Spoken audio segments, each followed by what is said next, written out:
Bonjour, bonjour, bonjour, bonjour, bonjour. Aujourd'hui, un petit test express de Clip Studio Paint sur iPhone.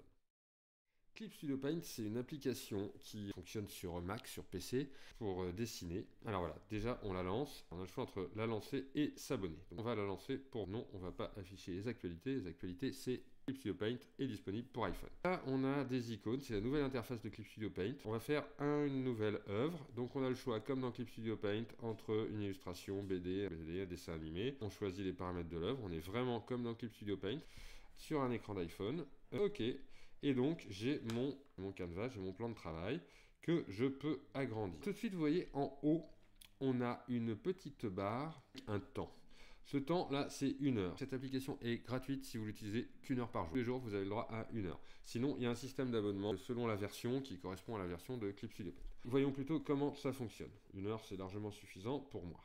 Les calques, exactement les mêmes icônes que la nouvelle interface de Clip Studio Paint. On fait un nouveau calque de pixels, on peut avoir des calques vectoriels, des dossiers, comme dans Clip Studio Paint. Allons dans les outils. On sélectionne les outils. Le problème auquel je fais face, c'est que sur un téléphone, eh ben, j'ai pas de stylet sensible à la pression. Après, c'est très réactif. On peut le voir, c'est très réactif, c'est vraiment sympa. Mais là, je suis dans une plume G et donc je n'ai pas de plein et de délier. Pas de plein de délier, j'ai juste des petits traits. En même temps, voilà, c'est sur un téléphone. Le téléphone, c'est un iPhone SE, donc en plus, c'est pas le plus grand téléphone du monde. C'est même le plus petit qui existait chez Apple. Le truc, si on veut une plume, on prend la plume pour ligne d'effet. Et là, avec cet outil-là, on va pouvoir réussir à avoir, des pleins et des déliés. Donc là, j'avais déjà dû la régler comme ça. On peut régler l'opacité. Voilà, là, on règle l'opacité. Là, on règle au-dessus la taille en pixels de la plume. Ça, c'est très bien fait, très pratique. Hop, faire une grosse plume quand même. Et donc, avec la plume pour effet, elle se redéforme après.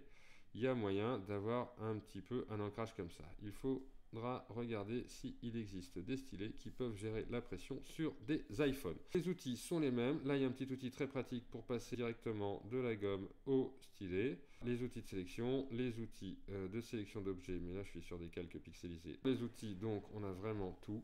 Les pinceaux, les outils de sélection, même les outils 3D. C'est vraiment Clip Studio Paint complet sur iPhone.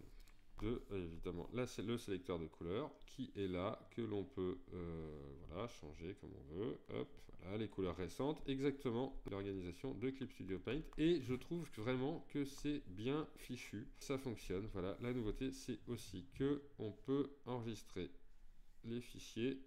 Voilà, donc là il l'enregistre. On peut les enregistrer dans iCloud.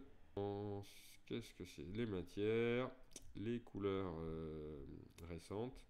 Je suppose les couleurs, voilà. On peut aussi les atteindre de là, les couleurs de calque. Cet essai de 5 minutes. Donc, je vous laisse et je vous laisse essayer. C'est gratuit. Clip Studio Paint sur iPhone, 1 heure par jour. Je pense pas honnêtement que j'aurai l'utilité plus d'1 heure par jour de cette application. Les tarifs, c'est 0,99 pour la version Pro, juste dessinée, et 2,99, ce qui est un peu cher pour la version EX, c'est-à-dire avec la gestion des pages pour la BD.